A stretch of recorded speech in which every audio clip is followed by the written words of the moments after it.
किसानों, नौजवान साथियों, यहाँ पे पुलिस प्रशासन के लोग, पत्रकार बंधु और समस्त टीम, हमारे अध्यक्ष जी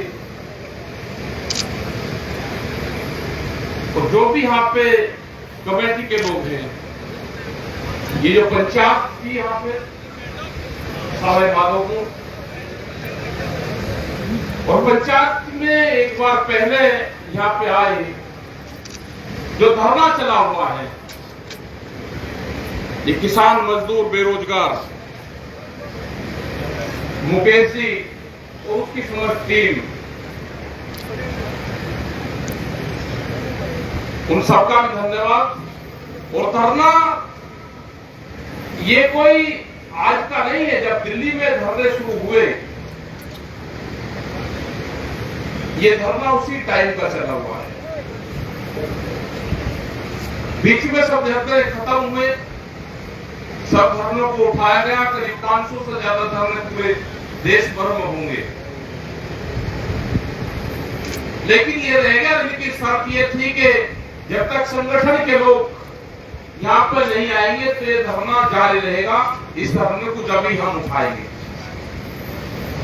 लेकिन आज देखा कि आज फिर एक नई घोषणा कर रहे कि धरना हम जारी रखेंगे, क्योंकि जब दिल्ली में भी आंदोलन समाप्त हुआ, आंदोलन को 13 महीने हो गए थे, तो बहुत से लोगों का विचार था कि जी धरना समाप्त नहीं करना, क्योंकि वहां बढ़िया मन लगता था, बढ़िया ट्रैक्टर ट्रॉली थी, खड़ी थी, बढ़िया जी लगता था, जैसे एक मेला सा था कि घर जाकर क्या करेंगे, घर जाकर तो वही परिवार के लोग मिलेंगे। यहाँ पे बहुत लोग मिलते हैं, लेकिन एक व्यवस्था है, सरकारों से एक बातचीत हुई, भारत सरकार से एक बातचीत हुई, एक समझौता हुआ, और उस समझौते के तहत ये समापन हुए। बहुत से फैसले उन्होंने मान लिए। तो ये धरना भी उसी आंदोलन का एक हिस्सा है, और इसको पूर्ण रूप से जो उनकी कमेटी है, क्योंकि सबके नाम लेंगे तो हजारों लोग वहां पे आए होंगे, करीब 45 लोगों के नाम इसमें दिए कि आप इनको बोल दो, लेकिन 45 लोगों के या 90 लोगों के 100 लोगों के नाम किस किसके बोल दोगे, जिसके छूट जाएंगे वो ये कहेगा जी मेरा नाम नहीं दिया, मैं भी धरने में गया था। वहां तो हजारों लोग गए होंगे हर रोज। तो ये है कि कमेटी से निर्णय है कि धरने को समापन करें, घर पर जाए, अभी कटाई का भी टाइम है, अपने खेत को देखें। यहाँ की सरकार से जो भी इशू होंगे, हम चाहेंगे कि एक बार जो यहाँ के राजस्थान के जो मुद्दे हैं, उन मुद्दों से राजस्थान की सरकार से भी बातचीत कर ली जाए। वो चाहे यहाँ के ऊपर मुकदमे दर्ज हुए हो, बैंकिंग का मामला हो, जो किसानों की जमीन नीलाम होती हो, यहाँ के पानी का मामला हो, कि जो बांध का मामला यहाँ पे था, जो नहर का मामला था, उसमें क्या भारत सरकार को जो चिट्ठी भेजी इसका क्या रहा, जो फसलों के रेट है, खरीद का सवाल है, इन सब चीजों से भी इनसे एक बार बात कर लो। कोई ये ना एलिगेशन लगाए कि हम सिर्फ एक ही पार्टी के खिलाफ हैं। हमारा इशू किसी पार्टी से नहीं, हमारा इशू है जो भी सरकार होंगी, अगर उनके फैसले किसानों के खिलाफ होंगे तो वहां पे आंदोलन होगा, हम उनसे बातचीत करेंगे। तो यहाँ के अध्यक्ष जी से, राजाराम जी से, यहाँ की कमेटी से, आप मुख्यमंत्री से यहाँ के टाइम लो, उनसे डोर टू का आप बातचीत करो, कमेटी बात करें। मुकदमे कैसे हो जाएंगे, मतलब यहाँ के मुकदमे वापसी नहीं होंगे, आंदोलन के मुकदमे पूरे देश में वापसी हुए हैं। कैसे मुकदमे वापसी नहीं होंगे, हरियाणा सरकार ने वापसी किए। सबसे ज्यादा आंदोलन हरियाणा में हुआ, लेकिन न सारे मुकदमे वापसी किए और किसानों जो वहां पर शहीद हुए उनको पंजाब और हरियाणा की सरकार ने कंपनसेशन दिया। मुद्दे होने चाहिए एक स्टेट से दूसरे स्टेट के।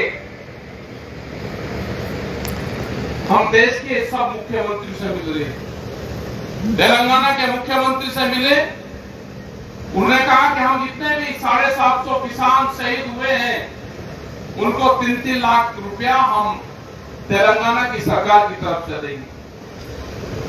मुद्दे होने चाहिए कि तेलंगाना की जो पॉलिसी है वो 10,000 रुपया एकड़ सब्सिडी अपने किसान को हर साल देती है। राजस्थान की सरकार क्यों नहीं देती? उत्तर प्रदेश की सरकार क्यों नहीं देती? जो दूसरे स्टेट हैं वे भी उन पॉलिसी को फॉलो करें। भारत सरकार 6,000 रुपए देती है, लेकिन देती क्या है? भिकमंगे बना कर देती है। 2 महीने तक कहती रहेगी 2,000 रुपए देंगे, 2,000 रुपए देंगे। जब दे देंगे फिर कहेंगे 2,000 रुपए दिए, तो मतलब 2,000 रुपए को 4 महीने प्रचार करते हैं। जारी भाई इतना चल रही है तो पंखे हो गई। तो ये जो मामले हैं, इन सारे इशू पे बातचीत हमको करनी पड़ेगी। केंद्र की सरकार में भी जो मसले रह रहे हैं, जो मुद्दे रह रहे हैं, वो एमएसपी का एक बड़ा सवाल है।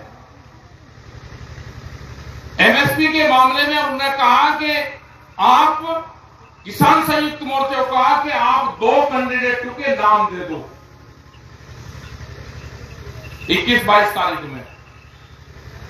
हमने उनको चिट्ठी लिखी कि आप हमको ये बताओ, इस जो कमेटी आप बना रहे हो इसके अधिकार क्या रहेंगे, इसका कार्यकाल कितना रहेगा, इसके मेंबर कितने रहेंगे, कौन कौन से संगठनों से आप कितने लोग ले रहे हो, इसका अध्यक्ष कौन होगा, इसकी क्या कार्य योजनाएं रहेगी।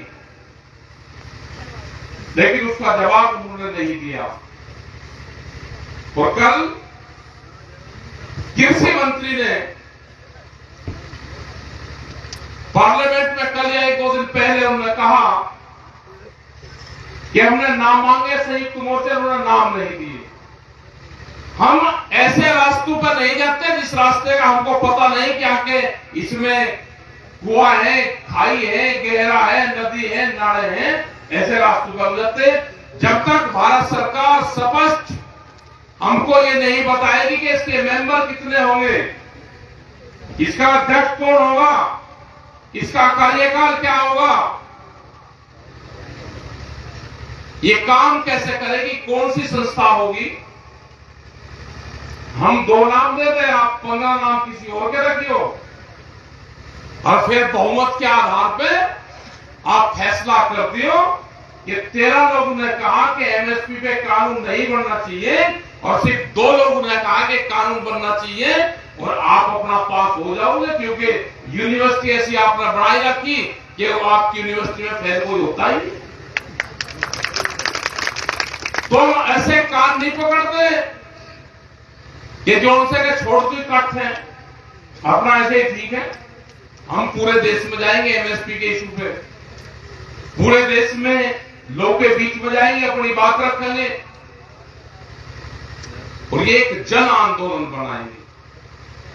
वो एमएसपी का सवाल हो, बिजली, अलग अलग स्टेट में अलग अलग बिजली के रेट किसानों के, यहां पे कहते हैं जी 25 हार्स पावर का मोटर डालते हैं, बिजली 2 घंटे, बिल 16 घंटे का राजस्थान में। पंजाब में बिजली फ्री, हरियाणा में 15 रुपए हार्स पावर, उत्तर प्रदेश में 175, गेहूं का भाव बराबर। ये कौन सा तरीका हो गया भाई? देश में गेहूं का रेट अगर एक है, फसलों के दाम एक हैं, तो बिजली के रेट भी एक कर दो, और ये कर दो कि जो जितना पानी निकाल रहा है वो किसान अपनी फसल को पानी दे रहा है। राजस्थान का वाटर लेवल अगर 1500 फीट पे और उत्तराखंड का नहर से सिंचाई है, तो दोनों के रेट क्यों? पानी तो फ्री हो जाए ना किसान को। वो कितने नीचे से निकाल रहे हैं, वो खेत की सिंचाई कर रहा है, उसकी क्या गलती है? तो पानी की व्यवस्था सरकार की रहनी चाहिए पूरे देश भर में। ये ऐसे बहुत से मामले हैं, बैंक के मामले हैं। यही आए आपके यही राजस्थान में उस किसान की 7 लाख रुपए के कर्जे में 10 एकड़ 10 किले जमीन, मकान बना हुआ 40 लाख रुपए में बेच दी। आप उससे पूछोगे भी नहीं। सर्किल रेट जो डीसी रेट है, जो सरकारी रेट है, जो गवर्नमेंट का रेट है, जो कलेक्ट्रेट का रेट है, उससे भी उसकी कीमत 2 करोड़ करीब 30 लाख रुपए के आसपास बैठती थी। अगर उनको 7 लाख रुपए चाहिए थे तो 1300 मीटर के आसपास में उसके पैसे पूरे हो जाते। मतलब किसान की जमीन पूरी नीलाम करोगे और व्यापारी इंडस्ट्रीज वाला होगा तो जितना आपका सर्किल जो डीसी रेट है उसके हिसाब से नीलाम करोगे। ये कानून गलत है। इस संबंध में बातचीत करेंगे। ये स्टेट को पॉलिसी लेकर आनी पड़ेगी। कहीं ऐसा तो नहीं कि इन वाली भी सरकार में बीजेपी के और जो आरएसएस के लोग घुस रहे हैं, उन्हीं की पॉलिसी पर तो नहीं चल रही है सरकार भी।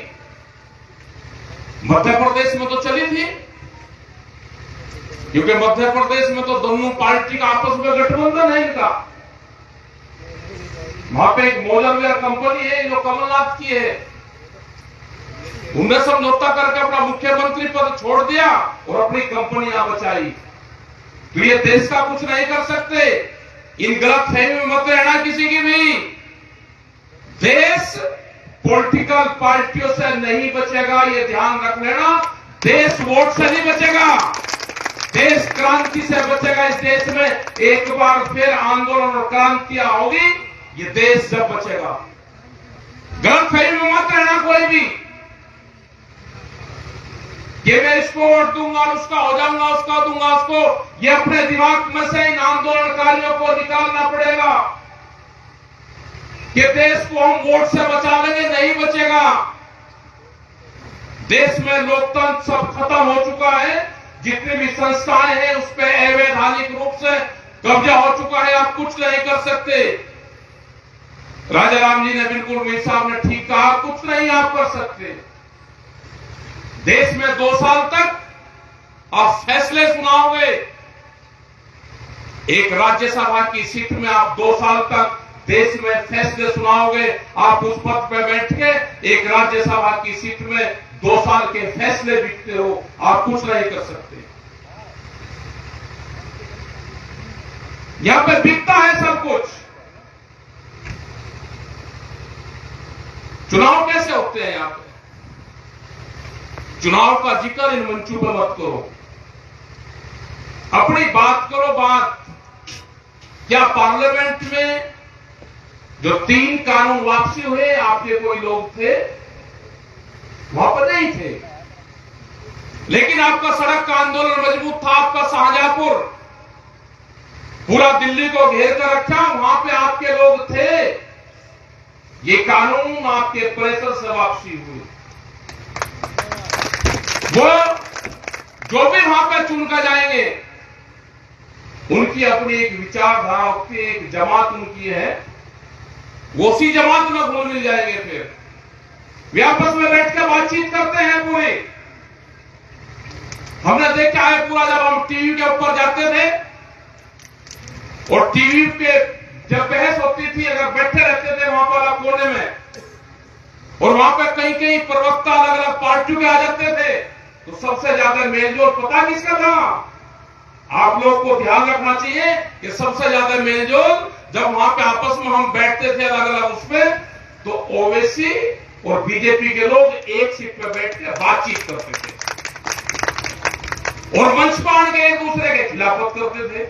हमने कहा कि कौन सा गठजोड़ है ये? इनके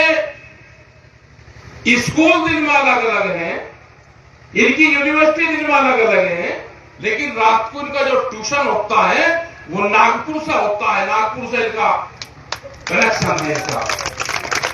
तो कुछ नहीं हो सकता उस लाइन पे, बिल्कुल ना, ठीक, आप कुछ नहीं कर सकते। आप आंदोलनकारी हो तो आंदोलनकारी ही भाषा समझो। एक आध आदमी है कोई आपके बीच से चले गया, उसकी हड़की मुड़की बोलते हो, उसे कुछ पर्चा दे दो वहां पे पार्लियामेंट में बोलने के लिए, इतना ही हो सके बस। ज्यादा उसके चक्कर में पड़ोगे तो जैसे पंजाब में नहीं 5-6 मुख्यमंत्री बने, 6-7 मुख्यमंत्री चुनाव लड़े थे, वहां पे सब पूर्व भी हो गए। कुछ संयुक्त मोर्चे से भी गए थे, संयुक्त मोर्चे का भी इलाज कर गए। तो अपना आंदोलन रखो और हर मुख्यमंत्री से आपको बात करने का राइट है। अपने आंदोलन पे ध्यान दो, अपनी मीटिंगों पे ध्यान दो, जो उनके इश्यू है उस पर ध्यान दो। जो यहां के मुद्दे हैं 4-5-6 मुद्दे लेके आप उन्होंने सरकार के खिलाफ जहां पे भी करो, यहां के सरकार नहीं बात करेगी, दिल्ली सरकार से भी बात करेगी इशू पे। पानी का एक बड़ा इशू यहां पे है, हमने भी 2 दिन से यहां पे हैं, हमने पूरा समझा। अगर इन जिलों को पानी मिल जाए, भाई तेल और गैस इतनी दूर से आ सकती है तो पानी भी आ सकता है। नदियों में पानी है, हमारे यहां पे प्रोजेक्ट बड़े हुए हैं, वे साइंटिस्ट वे इंजीनियर हमारे पास में हैं जिन्होंने नदियों का वेस्ट पानी जोड़ने की प्लान थी, इन्हीं सरकारों की थी। जो हमारे प्रधानमंत्री थे अटल बिहारी वाजपेयी जी, उनकी एक बड़ी योजना थी कि नदियों को जोड़ा जाए और जिन क्षेत्र में पानी नहीं है वहां पे पानी पहुंचा दो। ये किसान तो बहुत बड़ा साइंटिस्ट है, आप इनको पानी दे दो, ये खेती तो अपने आप कर लेगा। इसी रेगिस्तान की जमीन में ये खेती करके आपको देगा। यहां का किसान मेहनती है राजस्थान का, लेकिन पानी नहीं है, बगैर पानी के खेती नहीं होती। अगर कुछ हो भी गया तो उसका भाव नहीं मिलता। जब कर्जा होता है तो सस्ते में फसलें बेचनी पड़ती है। एक बड़ा इशू है। इस संबंध में हम हर गवर्नमेंट से, हर सरकार से, सबसे बातचीत करेंगे। हर स्टेट में हम बातचीत करेंगे राजस्थान की सरकार से, कुछ इशू ले रहे हैं तो हरियाणा के मुख्यमंत्री से भी टाइम ले रहे हैं। उत्तर प्रदेश में भी नई सरकार बनेगी। आंदोलन से इतना फायदा रहा कि बिजली के रेट आधे हुए, वहां पे जो महंगे थे वो आधे रेट हुए, इसी तानाशाह सरकार ने की। तो ये आंदोलन से ही हुए। और वहां की सरकार से भी बातचीत करेगी, और भी सरकार से बातचीत करेंगे, भारत सरकार से भी जो आपके इशू होंगे इन इशू पे बातचीत करेंगे। लेकिन अपना आंदोलन और ट्रैक्टर तैयार रखना, कहां कब जरूरत पड़ जाए।